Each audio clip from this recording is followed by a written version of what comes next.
ഡിസംബറിന്റെ കുളിരിൽ തൃശൂരിൽ വീട്ടുമുറ്റത്ത് മണിമുല്ല പൂത്തു.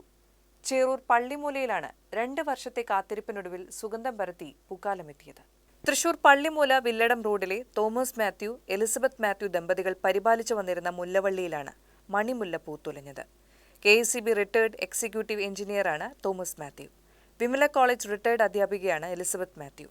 ഇരുവരും തനിച്ച് താമസിക്കുന്ന വീട്ടിൽ ചെടികളാണ് ഇവരുടെ കൂട്ടുകാർ.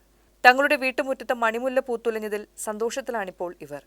ഫാദർ ഡേവിസ് ടെറമൽ നൽകിയ ഒരു തൈമുല്ലയെ പരിപാലിച്ചു വളർത്തിയതാണ് ഇവർക്ക് പൂക്കാലം സമ്മാനിച്ചിരിക്കുന്നത്. മക്കൾ 2 പേരും അമേരിക്കയിലാണ്.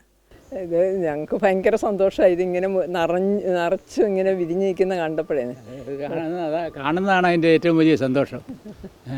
കാരണം ഇത് ആളുകൾക്കൊരു പ്രചോദനമാണ്.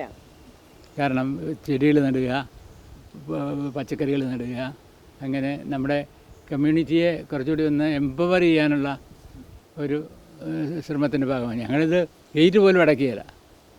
ആർക്ക് വേണമെങ്കിലും എപ്പം വേണമെങ്കിലും ഇവിടെ വന്ന് കാണാം. എന്ത് വേണമെങ്കിലും നമുക്കിവിടെ സംസാരിക്കണമെങ്കിൽ സംസാരിക്കാം. നമ്മൾ വളരെ ഫ്രീ ആയിട്ട് എല്ലാവരോടും ഇടപെടുന്നു. മണിമുല്ല പൂത്തത് കണ്ട് അയൽക്കാരും നാട്ടുകാരും അടക്കം നിരവധി പേരാണ് ചിത്രങ്ങൾ എടുക്കാൻ ഇവിടെ എത്തുന്നത്. കൊല്ലത്തിൽ ഒരു തവണ മാത്രം പൂക്കുന്നതാണ് മണിമുല്ല. ഇനിയൊരു പൂക്കാലത്തിന് അടുത്ത വർഷം വരെ കാത്തിരിക്കണം.